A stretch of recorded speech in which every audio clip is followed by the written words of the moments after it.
State education achievement सर्वे की तैयारी के लिए कक्षा 3 के हिंदी विषय के अंतर्गत कुल 12 प्रकरण से संबंधित प्रश्न यहाँ पर आप देख रहे हैं। पहला है ध्वनि एवं वर्ण। तो विद्यार्थियों को ध्वनि एवं वर्णों की जानकारी है या नहीं, ये ज्ञात करने के लिए किस तरह के प्रश्न पूछे जा सकते हैं। एक उदाहरण देखिएगा, दिए गए रिक्त स्थान में सही वर्ण भरिए। और यहाँ पर देखिएगा च लिखा हुआ है और यहाँ पर ब्लैंक दिया हुआ है, खाली जगह दी गई है। 4 विकल्प ए बी एम सी रा और डी खा। तो विद्यार्थी यहाँ पर वर्ण को रखकर देखेगा और देखेगा कि सही अर्थ निकल रहा है या नहीं निकल रहा है। तो यहाँ पर च में ए रखा जाएगा, चय होगा, नहीं आएगा ये सही।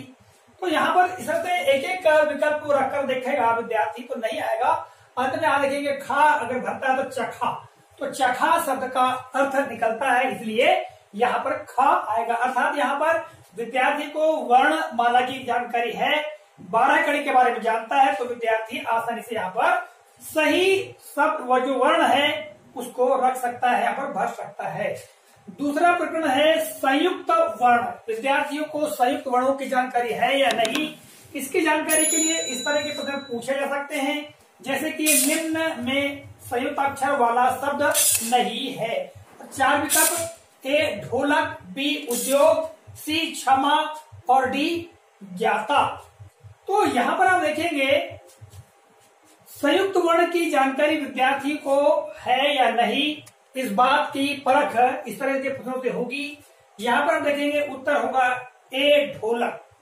ढोलक में कोई भी संयुक्त वर्ण का प्रयोग नहीं हुआ है, जबकि उद्योग में आधा द और यह है, तो यहाँ पर संयुक्त वर्ण है। यहाँ क्षमा में भी ये जो है संयुक्त वर्ण है, और यहाँ ज्ञाता में भी ये जो है संयुक्त वर्ण है।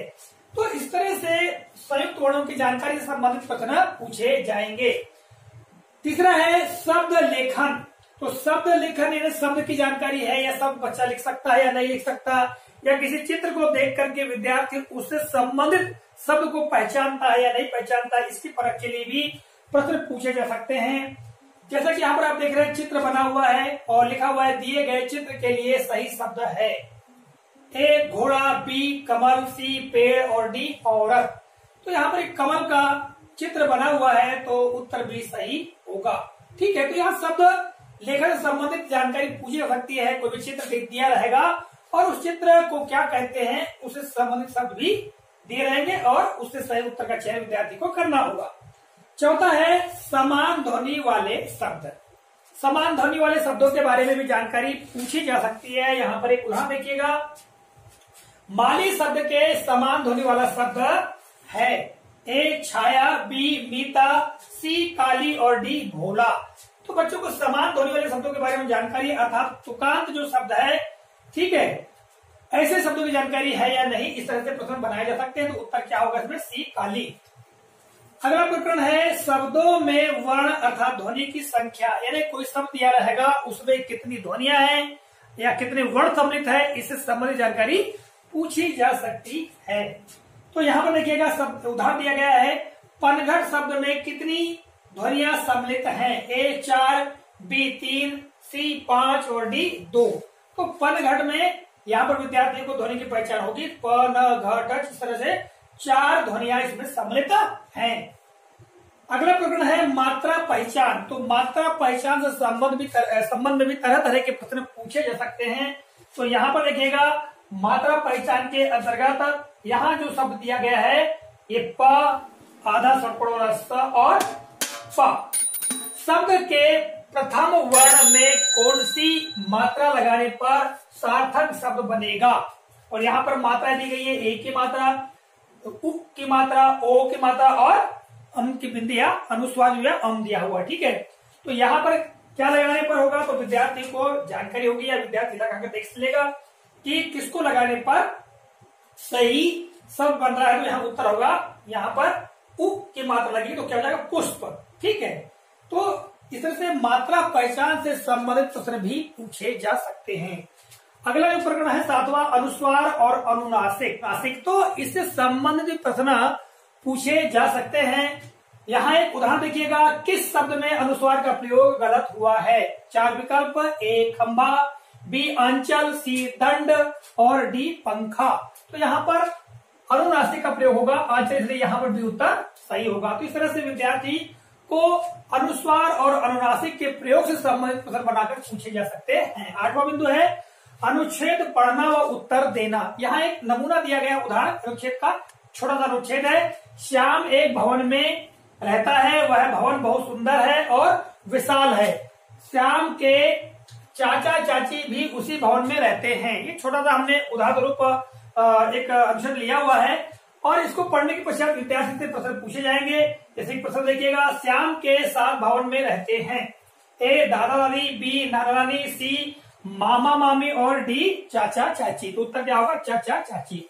तो इस तरह से थोड़ा सा बड़ा सा एक अनुच्छेद दिया रहेगा और उससे संबंधित प्रश्न बनाकर पूछे जा सकते हैं, या अनुच्छेद में दिए गए कुछ ग्रामेटिकल अर्थात व्याकरणिक जानकारी के अंतर्गत भी प्रश्न बनाए जा सकते हैं। 9वां देखिएगा विलोम शब्द। विलोम शब्दों के बारे में भी जानकारी पूछी जा सकती है। जैसे कि उदाहरण देखिएगा, खट्टा का विलोम है। ए मीठा, बी कड़वा, सी तीखा और एक विकल्प ऐसे दिया रहेगा। ठीक है, तो यहाँ पर खट्टा का विलोम मीठा होगा। ठीक, अब आगे देखिएगा 10वां अशुद्ध शब्द। विद्यार्थियों को शुद्ध और अशुद्ध शब्द की पहचान है या नहीं, इस बात की जांच के लिए भी प्रश्न बनाकर पूछे जा सकते हैं। यहाँ एक उदाहरण देखिएगा, निम्न में से अशुद्ध वर्तनी वाला शब्द है। तो यहाँ पर देखिएगा पंडित, बी पुस्तक, सी गर्मी और डी मौसम। तो उत्तर होगा पंडित, जबकि पंडित होना चाहिए। तो यह अशुद्ध शब्द है। इसी तरह से देखिएगा आगे समानार्थी शब्दों के बारे में भी जानकारी पूछी जा सकती है। तो यहाँ पर देखिएगा आसमान शब्द का अर्थ है, यह एक उदाहरण स्वरूप प्रश्न है। ठीक है, ए गोलक, बी धरा, सी सरिता और डी गगन। तो विद्यार्थी को यदि आसमान के मीनिंग्स या उसके पर्यायवाची पता है तो आसानी से उसका चयन कर सकता है। उत्तर होगा गगन। और यहाँ हमने अंतिम जो प्रकरण लिया है संज्ञा शब्द, तो संज्ञा शब्दों के बारे में जानकारी कक्षा 3 के विद्यार्थियों को पूछी जा सकती है। उदाहरण के लिए यहाँ एक प्रश्न दिया गया है, घोड़ा दौड़ रहा है, वाक्य में संज्ञा शब्द है और 4 विकल्प दिए रहेंगे। ए दौड़ रहा, बी है और सी घोड़ा और अंत में डी इनमें से कोई नहीं। तो उत्तर होगा घोड़ा। तो इसी तरह के और भी छोटे छोटे जो प्रकरण हैं और शिक्षक साथियों को विशेष तौर से कक्षा 3 की भाषा भारती पाठ्य पुस्तक देखना चाहिए और उन पाठ्य पुस्तक के जो पाठ दिए गए उन पाठों में भाषा अध्ययन, ठीक है, भाषा अध्ययन में जो भी जानकारी दी गई उसको पढ़ना चाहिए और देखना चाहिए, उसे संबंधित प्रश्नों का अभ्यास कराना चाहिए। आगामी वीडियो में इसी तरह की जानकारी को लेकर हम पुनः उपस्थित होंगे। तब तक के लिए जय हिंद।